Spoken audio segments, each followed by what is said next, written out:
હાઈકોર્ટમાં આ પિટિશન દાખલ થશે મોડિફાઈ કરવા માટે અને એમાંથી મને એવું લાગે છે કે કન્ડિશન છે મોડિફાઈ થઈ જશે કારણ કે જનપ્રતિનિધિને રોકવા એ બંધારણીય પણ એક ગુનો છે એટલે બંધારણીય હક છે કે જનપ્રતિનિધિ જે પોતાના વિસ્તારમાં જઈ શકે બાધિત હક છે તો એ કોર્ટ એ બાબતનું સંજ્ઞાન લઈ અને તાત્કાલિક એમાં પણ નિર્ણય કરશે એ અમને ભરોસો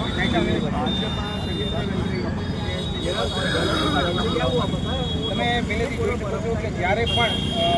આ ષડયંત્ર શરૂઆતો થઈ છે ત્યારથી ત્યારે રાજકીય કિન્નાખોરીના ભાગરૂપે જ આ બધી જગ્યાએ જેતરભાઈ વસાવાને હેરાન પરેશાન કરવામાં આવી રહ્યા છે ભારતીય જનતા પાર્ટીને દુખે છે પેટમાં ને કૂટે છે માથું કેમ કે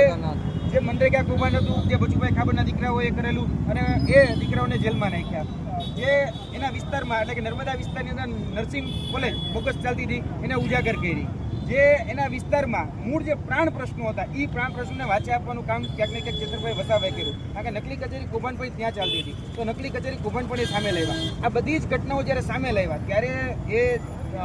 ભારતીય જનતા પાર્ટીના પેટમાં તેલ રેડાણું એટલે એને ફસાવવા માટે પોલીસને આંઠો બનાવી અને અધિકારીઓને આંઠો બનાવી એમ પ્રકારે એવો આરોપ લગાડવામાં આવ્યો કે ભાઈ ગ્લાસ મારવાનો પ્રયત્ન કરવામાં આવ્યો હવે ગ્લાસ મારવાનો પ્રયત્ન કરો કે ગ્લાસ મારો જો કોકને ગ્લાસ માર્યો જ તો કુમમાં બધું ફૂટી ગયું હોત કોકને લાગ્યું પણ હોત પણ એની કોઈ ઘટના ઘટી નથી બીજું કે એના રેકોર્ડિંગ આપવામાં એટલે કે વિડીયો રેકોર્ડિંગ આપવામાં પણ ક્યાંક ને ક્યાંક જે ભારતીય